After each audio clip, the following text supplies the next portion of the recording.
إن الحمد لله نحمده ونستعينه ونستهدي ونستغفره ونعوذ بالله من شرور أنفسنا ومن سيئات أعمالنا من يهده الله فلا مضل له ومن يضلل فلا هادي له أشهد أن لا إله إلا الله وحده لا شريك له وأشهد أن سيدنا محمد عبده ورسوله سبحانك لا علم لنا إلا ما علمتنا إنك أنت العليم الحكيم رب اشرح لي صدري ويسر لي أمري واحلل عقدة من لساني يفقهوا قولي يا معلم الحكمة علمنا يا معلم الحكمة علمنا يا معلم الحكمة علمنا وذكرنا ما نسينا وعلمنا ما جهلنا اللهم أخرجنا من ظلمات الوهم وأكرمنا بنور الفهم وافتح علينا بمعرفة العلم وسهل أخلاقنا بالحلم وجعلنا ممن يستمعون قولا فيتبعون أحسنه نوينا التعلم والتعليم والنفع والانتفاع والإفادة والاستفادة والتذكر والتذكير والحث على التمسك بكتاب الله وسنة رسوله ودعاء إلى الهدى ودلالة على الخير ابتغاء وجه الله ومرضاته وقربه وثوابه سبحانه وتعالى وصلى الله على سيدنا محمد وعلى آله وصحبه أجمعين أما بعد. Jadi insyaAllah pada pagi ini kita sambung muka surat yang ke 95 dalam kitab Jawinya, dalam kitab Rumi.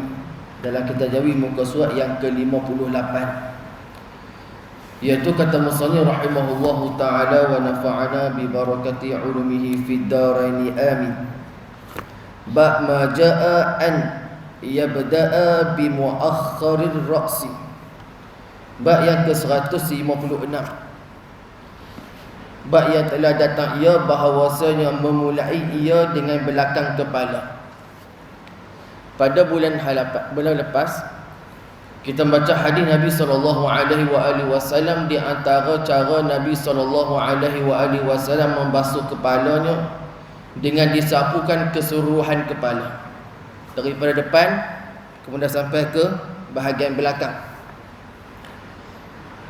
Imam Asy-Syafi'i radhiyallahu taala anhu di dalam mengatakan bahawasanya di antara perkara yang disunatkan, malahan itulah yang paling aula ataupun yang paling afdal, iaitu disapukan keseluruhan kepala.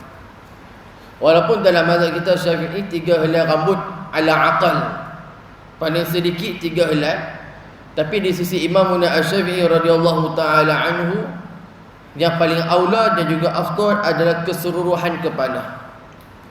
Bila mana kita mengambil keseluruhan kepala, kita sudah meraihkan 4 mazhab yang ada dalam Islam yang mereka menjadi khilaf, yang dikatakan biru'usikum, sapulah kepala kalian, maka masuk kepala itu apa?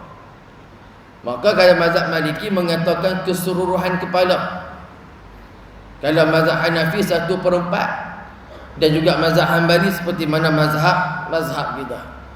Jadi Imam Syafi'i radhiyallahu taala anhu mengatakan jika engkau mengambil keseluruhan kepala, itu sudah meraihkan mazhab Malik dan juga meraihkan hadis Nabi sallallahu alaihi wasallam. Dan itulah yang paling aula.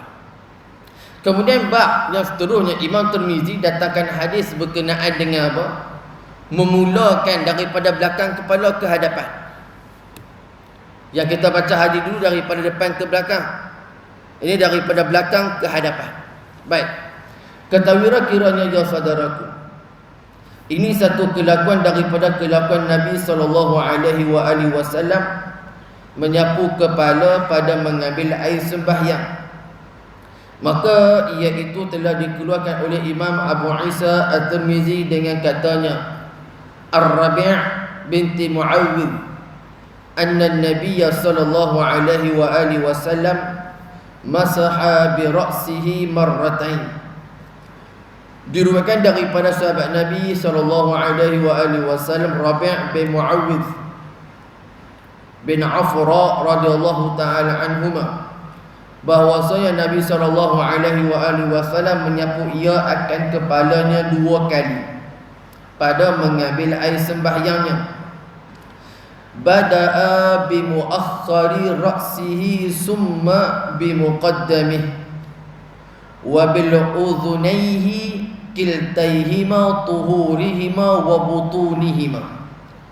Mulai ia dengan belakang kepalanya, kemudian dengan hadapannya, dan dengan telinganya kedua-duanya, luar keduanya dan juga dalam keduanya. Dan kata Imam Abu Isa, bermula hadis Rabi' binti Muawwidh ini ialah hadis hasan. Dan hadis Abdullah ibn Zaid pada marah 152 itu lebih asah daripada ini dan lebih elok isnadnya. Maka ini daripada hadis daripada siapa?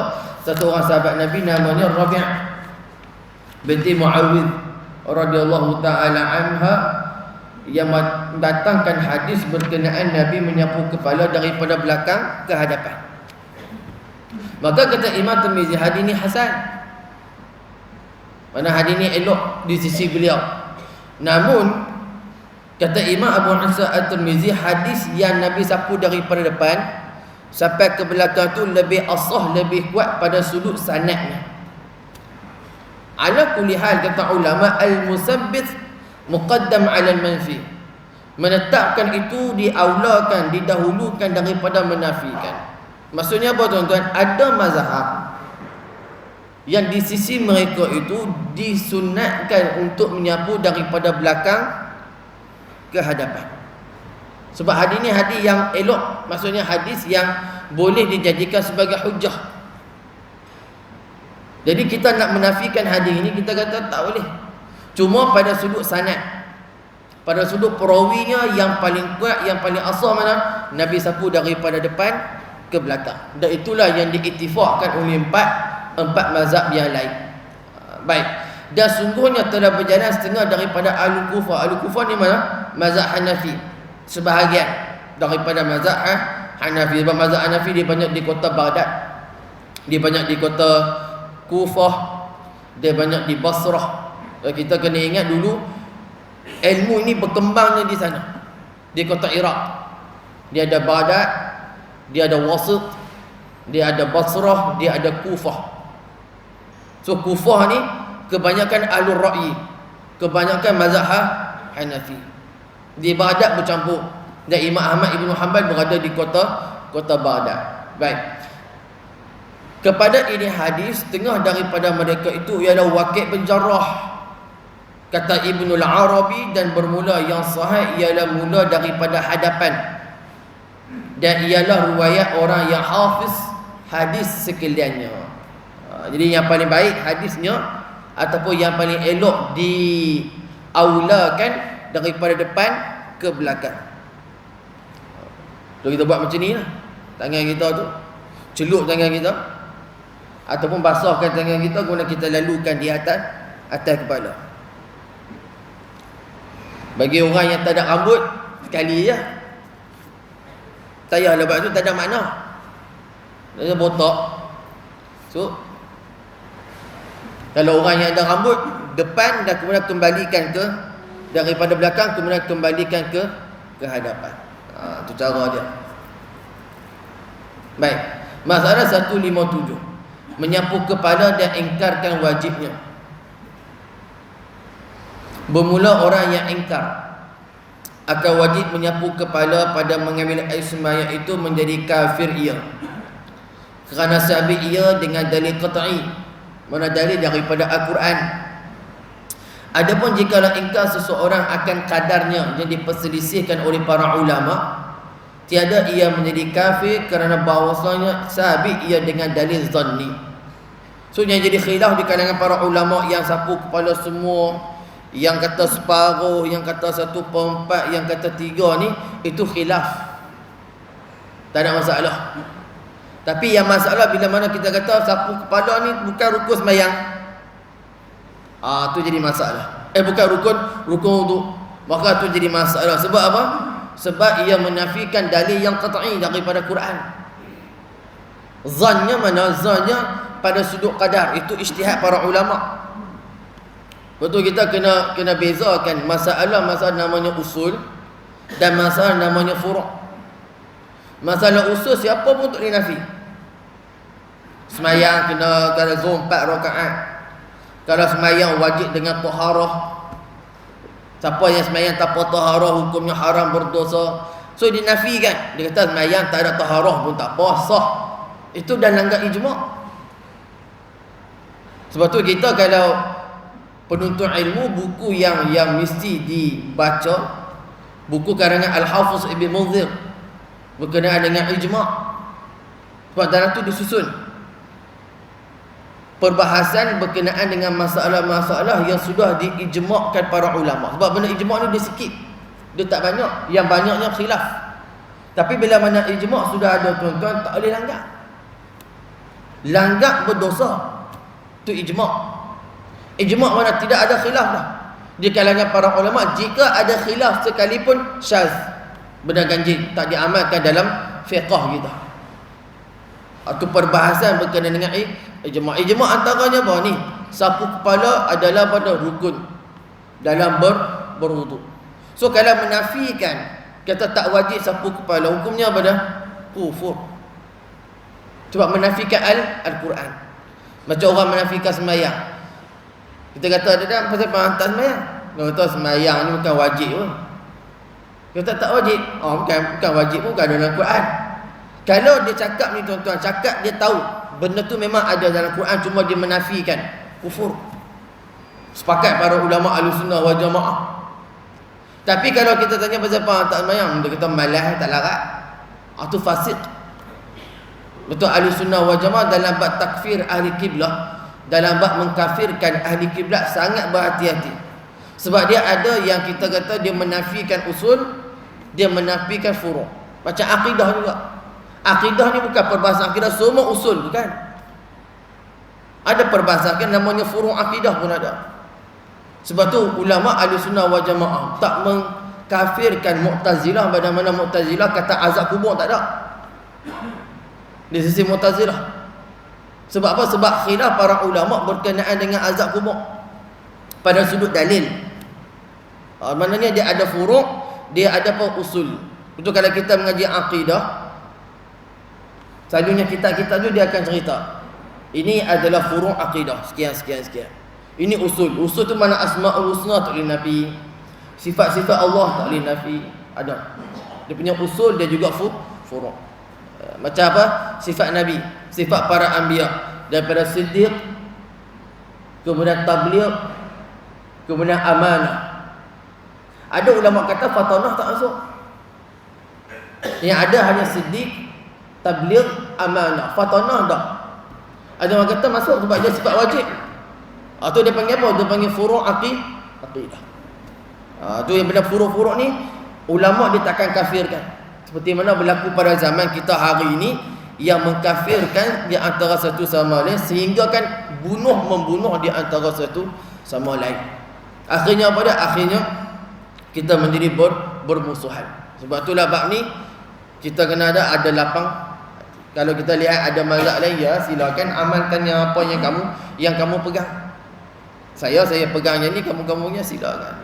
Tu Imam Asy-Syafi'i radhiyallahu taala anhu, bila mana hadir ke tempat kebanyakan mereka pengikut kepada Imam Abu Hanifah, bila mana disuruh Imam Syafi'i untuk jadi imam pada solat subuh, maka tak dibacanya kunut.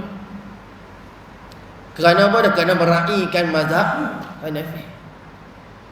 Bila mana Muhammad Hasan Asy-Syaibani, murid kepada Imam Abu Hanifah, datang ke tempat Imam Syafi'i, dibacanya kunut. Kerana meraihkan mazhab Syafi'i yang mengatakan sunut itu sunat dalam subuh. So kalau kita faham ni meraihkan, okey.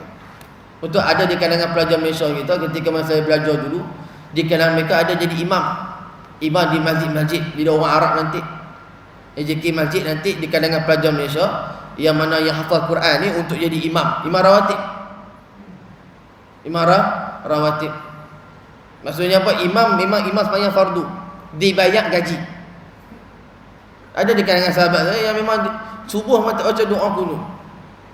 Sebab apa? Sebab meraihkan yang di belakang ni kebanyakan orang Arab yang memang dia pun tak buat kunut. Jadi kita raih. Raihkan ni dia maksudnya raih ni mana kita berlapang dada. Permasalahan khilaf ni tuan-tuan, dia perlu ada apa namanya lapang dada. Bila mana berlapang dada kita takkan bergaduh. Sebab apa? Sebab setiap daripada mazhab yang empat dia ada hujah. Cuma yang bezanya kuat ataupun tak kuat tu je. Pada sudut istidlal dalil. Jadi sebab itulah menjadi khilaf di kalangan para ulama. Ala kulli hal, ini di antaranya. Di antara yang mengamalkannya pada sebahagian daripada pengikut mazhab Hanafi yang berada di mana? Di Kufah, di kota Iraq. Kemudian ba' ma ja'a anna masha ra's marratan. Bab berkenaan dengan bab yang telah datang ia bahawasanya sapu kepala sekali.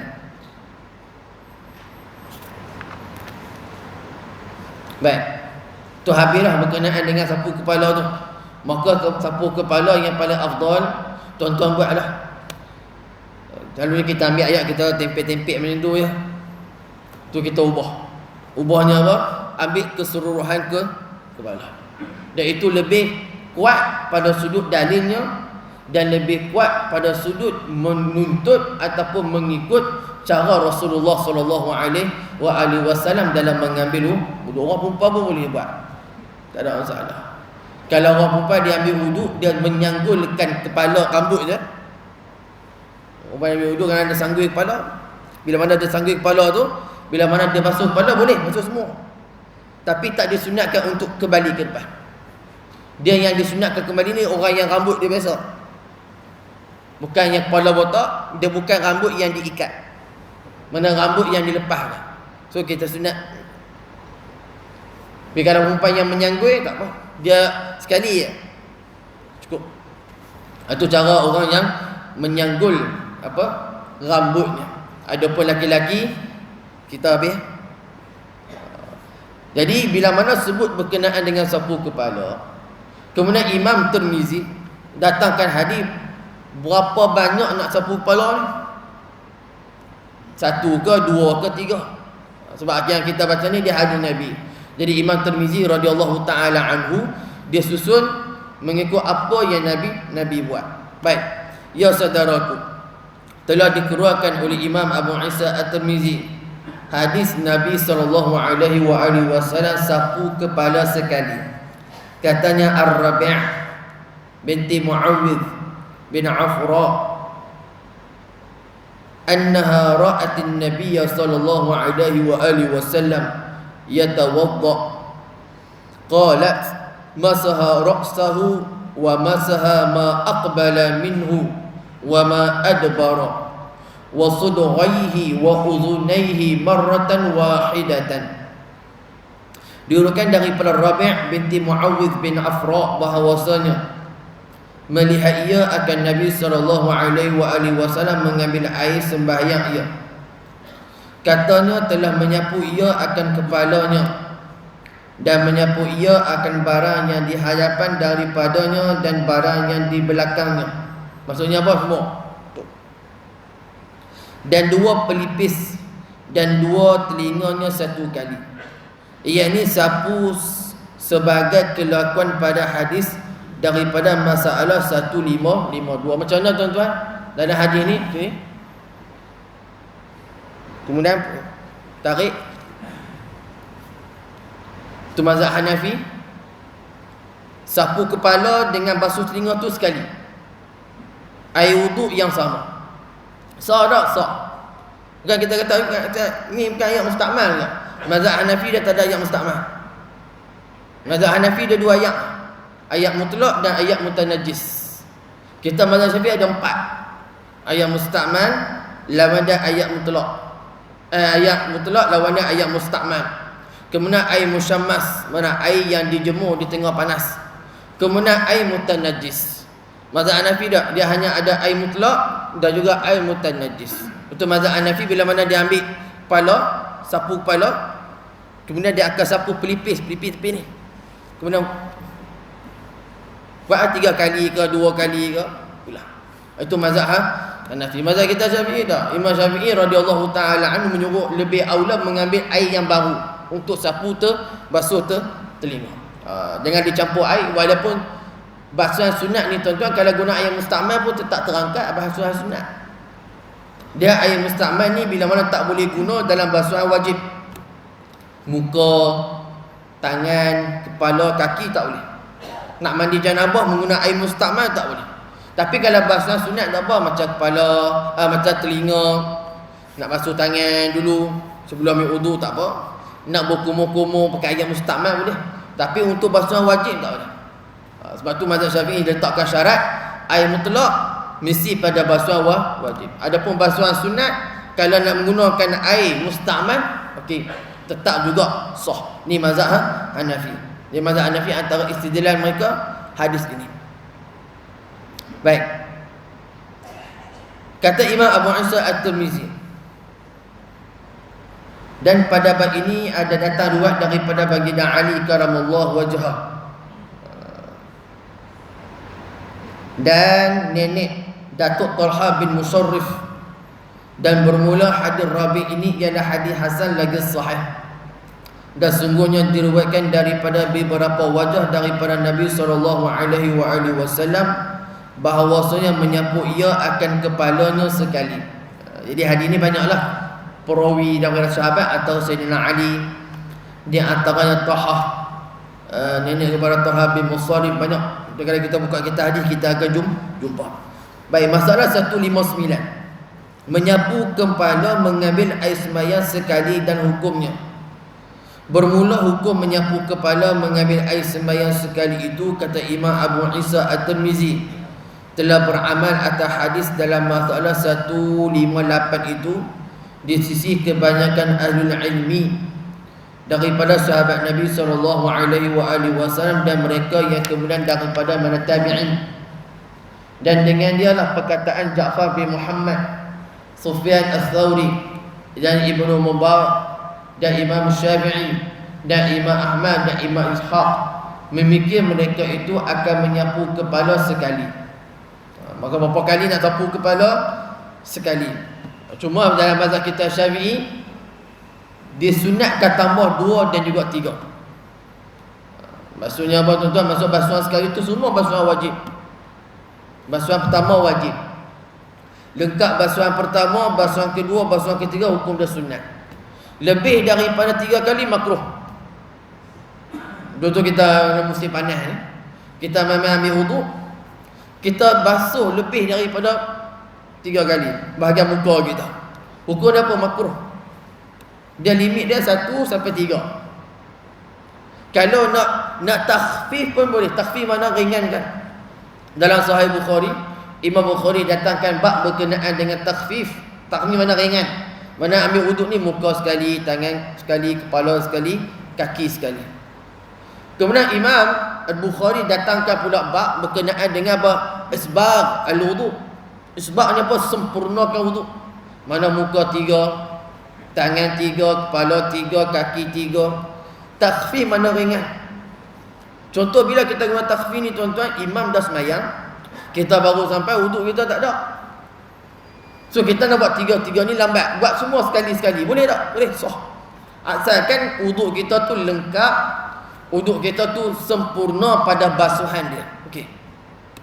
Takhfif dia panggil. Ada musim yang terlalu sejuk. Hari yang terlalu sejuk, kita nak buat 3 pergi kamera highlight, nak ambil ayat semayang kat masjid, bukan ada itu. Tu nak ambil 3 ni jadi sejuk badan kita, tak tahan. Tu buat apa? Sekali. Sebab tu Imam Bukhari dia datangkan hadis berkenaan dengan takhfif tu untuk apa? Untuk bagi tahu kepada kita bahawa Nabi SAW pernah ambil wuduk dengan meringankan basuhannya. Untuk apa ni tuan-tuan? Untuk memudahkan kita yang datang kemudian. Katakanlah Nabi SAW tak pernah datang mana-mana riwayat yang mengatakan Nabi pernah ambil 1 kali, 2 kali. Tak ada riwayat. Contoh tak ada riwayat. Mana-mana cerita berkaitan dengan Nabi ambil wuduk secara ringan, mana buat sekali ataupun 2 kali. Semua Nabi buat 3-3.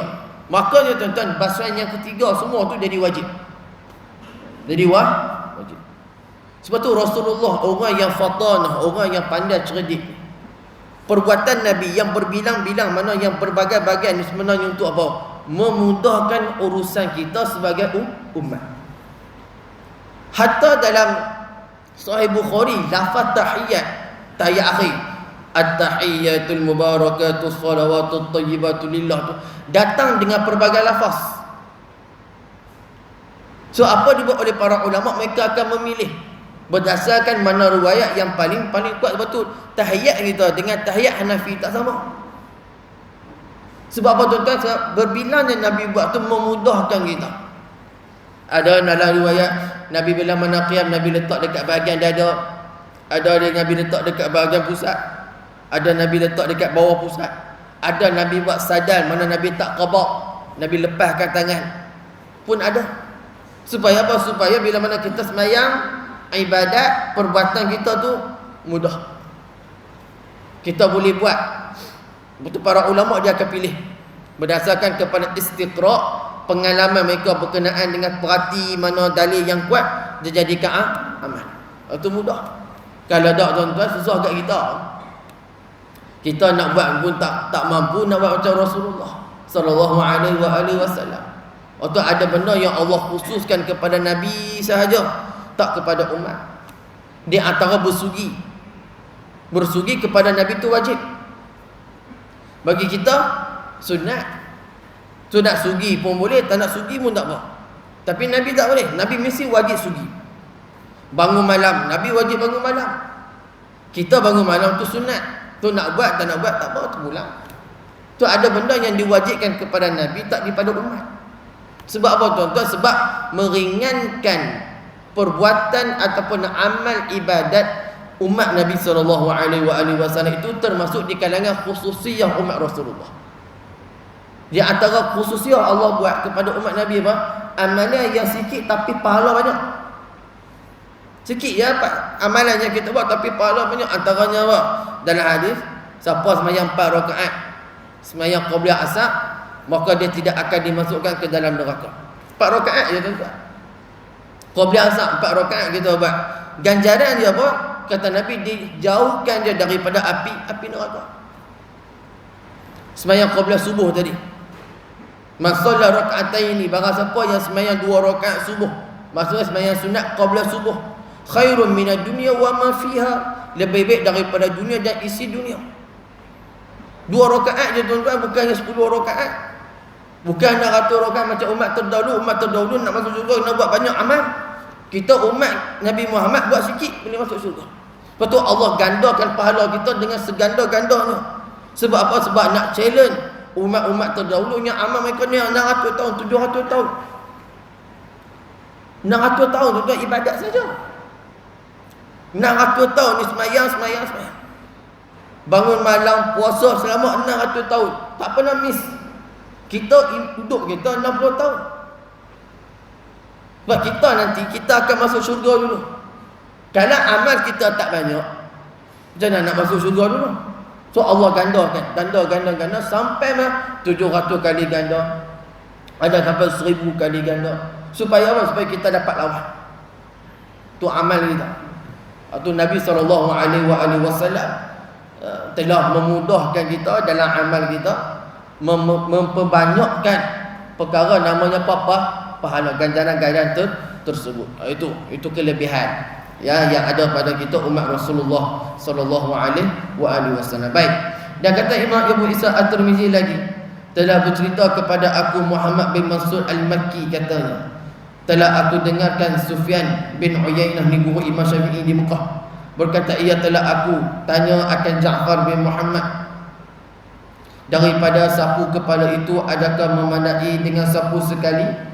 Maka jawabnya ialah sangat-sangat bolehnya dan memadainya. Sapu kepala sekali dibolehkan, dan itu yang digunakan pakai oleh para ulama. Masalah 160, menyapu kepala sekali dan ikhtilaf.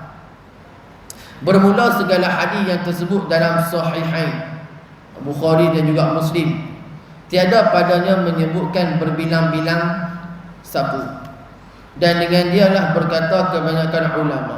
Jadi kalau kita baca dalam Sahih Bukhari, Muslim, kita tak akan jumpa hadis berapa kali Nabi ambil wudu. Sapu kepala ni berapa kali, tak ada. Itu pakai sebab apa? Sebab Bukhari, Muslim ni antara kitab yang paling asah, mana kitab yang paling sahih. Jadi Imam Bukhari, Imam Muslim dia ada syarat.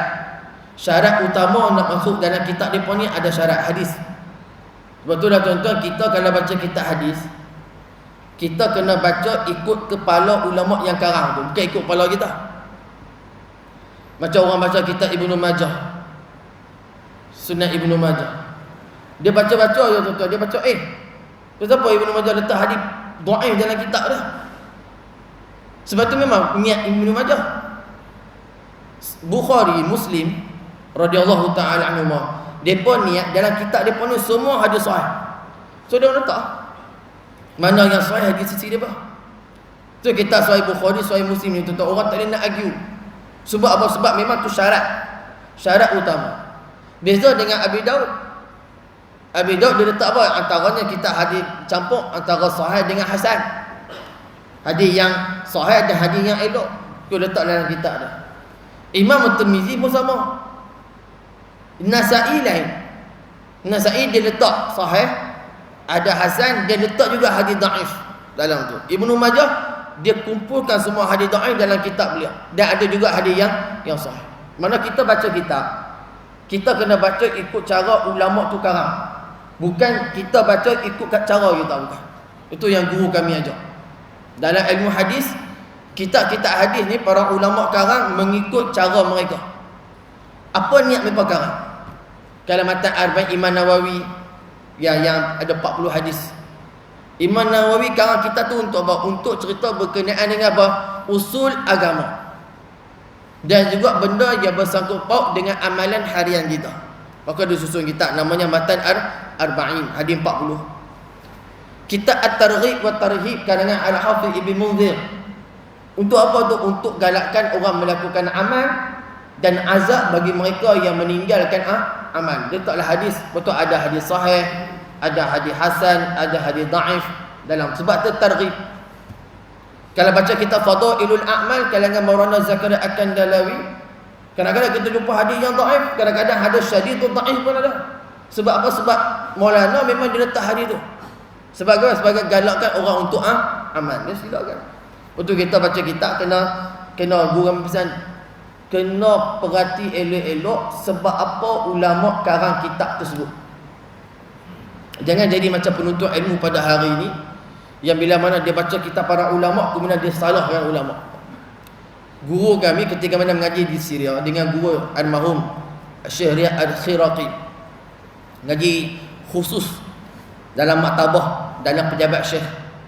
So dia orang mengaji berkenaan dengan hadis, takrih hadis.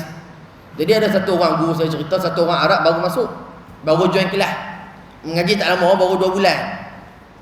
So syekh minta supaya takhrij hadis dalam Sunan An-Nasa'i. So dia pun takhrij, keluar hadis daripada riwayat siapa, riwayat ni sahabat ni, perawi ni.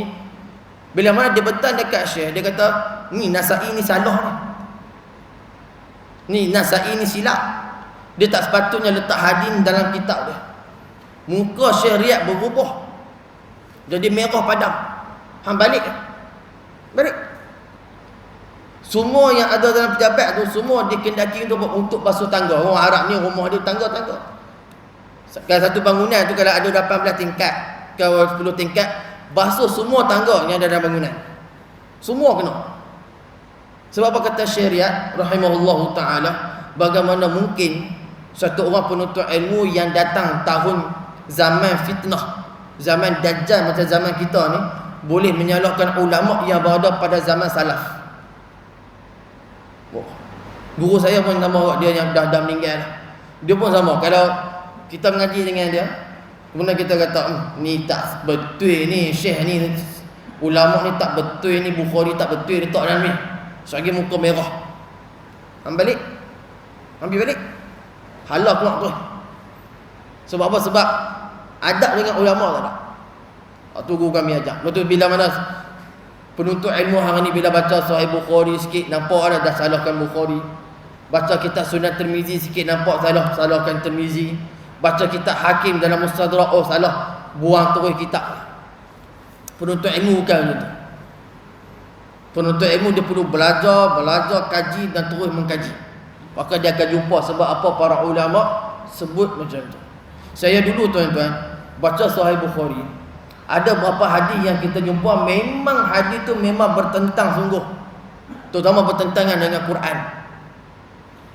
So antara orang yang pernah berdebat dengan guru saya, Syekh Ali Al-Jazair, dia orang Jazair, dia orang Algeria, dia datang ke Malaysia, guru saya bawa dan kami buat perbincangan berkenaan dengan hadis Nabi. Saya pernah berdebat dengan dia berkenaan dengan satu hadis Nabi berkenaan yu'azzabu bibukai ahli, mayat akan diazab dengan sebab tangisan daripada keluarganya. Hadis tu tuan-tuan, Sayyidatuna Aisyah kritik. Dia kata Sayyidina Umar dengan Sayyidina Abdullah ibn Umar yang riwayat hadis tu silap. So guru saya kata tak, hadis ni betul, cuma cara olahan kepada syarah hadis tu berbeza. So saya kata hadis ni memang dhaif sebab bertentangan dengan Quran. Lebat. Sampailah saya balik baca, oh betul. Punya tak salah Imam Bukhari letak hadis tu dalam kitab dia. Sebab Imam Bukhari letak sebab apa? Sebab sanad dia sahih. Sebab Imam Bukhari syarat dia dalam hadis tu mesti sanad semua sahih. Tak ada perawi yang dhaif, tak ada perawi yang dipertikaikan hafalan dia. Okey. So saya tak baca sungguh. Saya silap dalam memahami. Maka saya dulu pun antara orang yang menyalahkan para ulama. Tapi bila mana kita mengaji dengan guru kita, dia bimbing kita, dia tegur kita kesalahan kita, baru kita angkat tangan. Oh macam tu. So kalau orang tahulah tuan-tuan berkenaan dengan para ulama, kejuhudan mereka dalam menuntut ilmu, tak ada siapa kita berani petikai. Mana orang berani petikai Imam Bukhari tuan-tuan, sedangkan dia masukkan satu hadis dalam kitab Sahih mesti sembahyang 2 rakaat. Dalam Sahih Bukhari 7,000 lebih hadis, berapa ribu rakaat dia sembahyang. Dan itu tuan-tuan dia buat 16 tahun kajian tesis. Kita PhD 3-4 tahun lah. Imam Bukhari letak dalam Sahih 16 tahun. Ambil kitab tu tuan-tuan disiliakan oleh para ulama. Imam Ahmad, Imam Ishaq baca. Okey, jalan cantik. Main kita zaman Dajjal ni Bukhari silap. Memang guru saya memang tak masuk akal orang ni. Ini berhati-hati. So kalau kita baca kitab ulama, kalau ada yang tak setuju, lagi-lagi kitab Jawi kan. Kitab Jawi selalulah kena rak, selalu kena kritik. Apa tak letak hadis Nabi, apa letak hadis palsu, hadis dhaif. Baca, kaji, buat kajian, buat research, akan jumpa. Itu cara dia. Jangan salahkan ulama. Sebab mereka ni tuan-tuan orang yang takut dengan Allah. Kita ni lain, tak sama dengan mereka. Kita boleh kritik orang, cuma kita buat kitab ni. Kita buat kitab, kemudian kitab kita bagi dekat ulama, minta dikritik. Berterabur kritik. Banyak salah. Macam buat PhD, sama. PhD penyedia kita satu. Kemudian tesis kita tu bagi dekat penyedia lain pula. Sebab apa? Sebab nak tengok kuat ataupun tak kuat hujah kita. Itu penting. Baca kitab apa nama ni, kitab Nihayah karangan Imam Ramli, syarah kepada Minhajut Talibin karangan Imam Nawawi. Bila mana Imam Ramli siap kitab Nihayah tu, apa Imam Ramli buat? Dia bagi kitab tu dekat 400 ulama. Semak. Yang heran 400 ulama setuju dengan apa yang disebut oleh Imam Ramli. 400 ulama tuan-tuan cek kitab dia. PhD kita 4 orang cek. Itu pun dia punya bangga kalah daripada ulama lagi. Ini 400 orang ulama cek yang memang spesialis dalam bidang fiqh, bidang hadis dan sebagainya. Tengok tu kitab bertahan. Tu para ulama. Saya cerita pada tuan-tuan supaya apa? Supaya kita bahasa mudahnya apa? Ukur baju di badan sendiri. Jangan ukur baju badan orang lain. Yang ukur badan kita, ukur badan kita. Mana ilmu kita macam mana pun, bahasa mudah jangan salahkan ulama. Kita pandai macam mana pun, kita tetap bergantung dengan mereka. Dan dengan dia lah berkata kebanyakan ulama. Ia ada juga diriwayatkan oleh Imam Abi Daud dan Ibnu Majah daripada dua wajah, telah mensahkan akan salah satu daripada keduanya oleh Imam Khuzaimah dalam Sahih Khuzaimah, dan lainnya daripada hadis Uthman akan meninggal-ninggalkan sapu kepala, dan lebih daripada siqah itu makbul. Dan ialah mazhab Syafi'i dan mazhab Imam Abu Hanifah, seperti barang yang telah disorehkannya oleh Sahibul Hidayah Al-Mirghani, tetapinya dengan sekali air. Baik, hadis berkenaan dengan sapu kepala satu ke dua ke tiga tak disebut dalam Bukhari, dalam Muslim, cuma disebut dalam riwayat Imam Abi Daud dan juga daripada Ibnu Majah. Dan Imam Khuzaimah radhiyallahu taala anhu letak hadis sapu kepala sekali dalam kitab sahih beliau daripada siapa? Daripada Sayyidina, dan lainnya daripada hadis Sayyidina Uthman. Sayyidina Uthman dia pernah tunjukkan cara ambil wuduk kepada sahabat dan juga sahabat yang lain. Dia ambil tiga, muka tiga, tangan tiga, kepala tiga, kaki tiga. Dia kata inilah cara wuduk Nabi. Makanya memang Sayyidina Uthman dia pernah nampak Nabi ambil wuduk tiga. Pernah nampak. Lepas tu dia riwayat, dia tunjukkan cara ambil wuduk Nabi tu 3 kali. Itu Sayyidina Uthman. Riwayat sahabat yang lain pernah nampak Nabi ambil kepala sekali. Maka bila mana sahabat dia lihat perbuatan Nabi, maka mereka pun riwayatkan. Cuma dalam mazhab kita Syafi'i, ulama mutaakhirin mengatakan sunat untuk ambil 3. Sekali basuhan wajib, 2 kali basuhan sunat, 3 kali basuhan sunat. Dan adalah ibaratnya begini, bermula yang meriwayatkan daripada meninggal-ninggal itu ditangguhkan atas bahawasanya dengan air yang satu, yakni sekali air 3 kali sapu. Dan ialah yang masyru' atas barang yang diriwayatkan daripada Abi Hanifah. Buat macam mana tuan-tuan? Air sekali, sapu 3 kali. Mana air tu sekali, kemudian disapu 3 kali. Itu di sisi mazhab Imam Abu Hanifah. Celup sekali, basuh 3 kali. Kita celup bubuh, sapu. Celup, sapu. Celup, sapu. Mazhab Abu Hanifah tak? Mazhab Imam Abu Hanifah, celup sekali, basuh 3 kali. Itu cara dia. Itu cara apa? Cara mazhab Hanafi. Maka ketika itu tiadalah pada riwayat sapu sekali itu hujjah atas yang berbilang-bilang. Tetapi yang difatwakan dengannya di sisi Hanafi ialah ketiadaan meninggal-ninggal juga. Yang kata tak 3 apa? Tak celup tangan 3 kali. Adapun basuh kepala 3 kali, ya. Cuma celup tangan kemudian sapu tu. Tu mazhab Hanafi, tu tak apalah, tu mazhab dia. Dan mengambil dalil orang bagi berbilang-bilang sapu kepala itu pula dengan zahir riwayat Muslim bahawasanya Nabi SAW wudu ia 3. Dan dia ambil dalil daripada kias ada anggota-anggota yang dibasuh kerana bahawasanya wudu ialah taharah hukmiyah. Maka tiada farak, mana tiada beza pada taharah hukmiyah antara basuh dan sapu, intaha kata Qustalani. Jadi yang buat 3 ni mana dalilnya? Dalil umum dalam Sahih Muslim berkenaan Nabi ambil wudu 3 kali. Jadi ulama pun kata tak apalah, ambillah 3 kali berdasarkan dalil yang umum. Dan kata Ibnu Al-Arabi bermula sapu kepala pada mengambil air sembahyang itu telah bersalah riwayat padanya. Mana banyak riwayat daripada Nabi SAW. Maka setengah daripada mereka itu ialah mereka yang meriwayatkan bahawasanya menyapu kepala itu 3 sapu. Dan setengah daripada mereka itu mereka yang meriwayat akan dia bahawasanya menyapu 1 kali.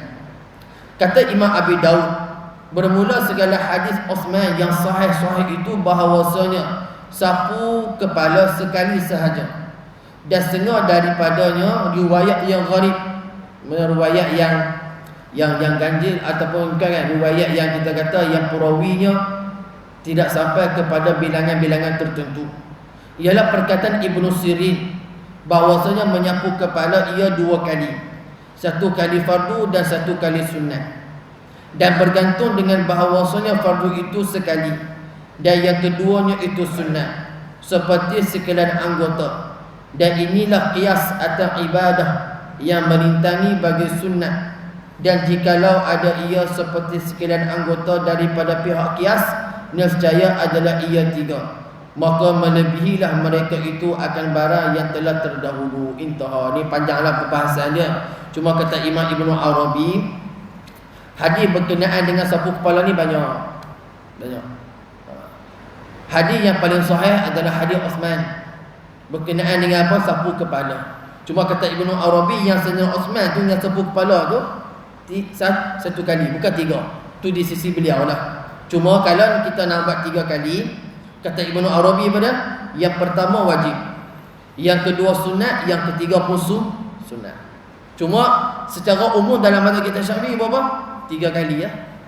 So kalau nak buat sekali boleh tuan-tuan, buatlah. Tapi pribadi saya buat sekali. Pribadi saya. Berdasarkan kepada pengkajian dan juga apa yang kita tengok, maka sekali itu yang paling kuat. Kalau nak buat 2, 3 ya silakan, tak ada masalah. Tapi kalau kita nak buat 3 kali pun boleh, sekali pun boleh, 2 kali pun boleh. Yang tak boleh, yang tak buat langsung. Itu tak boleh, memang tak mayang ada buat dah. Jadi bahasa mudahnya, tuan-tuan nak buat sekali pun okey, 2 kali pun okey, 3. Tapi kalau pastikan kalau nak buat sekali, buatlah lengkap. Maksudnya daripada tangan kita tu kita letak dekat apa? Dekat kita punya kening ni. Tarik sampai ke belakang, kemudian ke hadapan balik. Itu cara yang paling aula dan yang paling sunnahnya yang dibuat oleh Nabi sallallahu alaihi wasallam. Dan kemudian insya-Allah kita akan sambung bab yang ke-161, bab maja annahu ya'khudhu li ra'si ma'an jadidan. Ini berkenaan dengan apa ni? Mengambil air yang baru bagi kepala. InsyaAllah kita akan tengok apa perbahasannya di kalangan para ulama. Wallahu a'lam.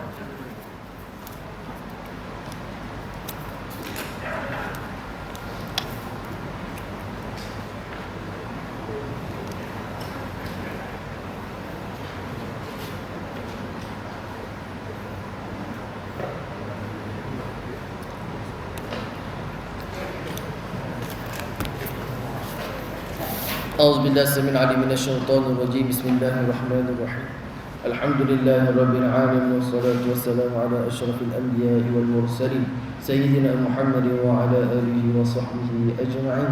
اللهم إنا نعوذ بك من علم لا ينفع ومن قلب لا يخشع ومن نفس لا تشبع ومن دعاء لا يسمع. سبحان الله وبحمده سبحانك اللهم وبحمدك نشهد أن لا إله إلا أنت ونستغفرك ونتوب إليك.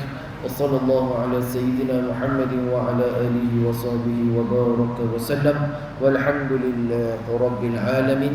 أقول قولي هذا واستغفر الله لي ولكم وبالله التوفيق والهداية. السلام عليكم ورحمة الله وبركاته.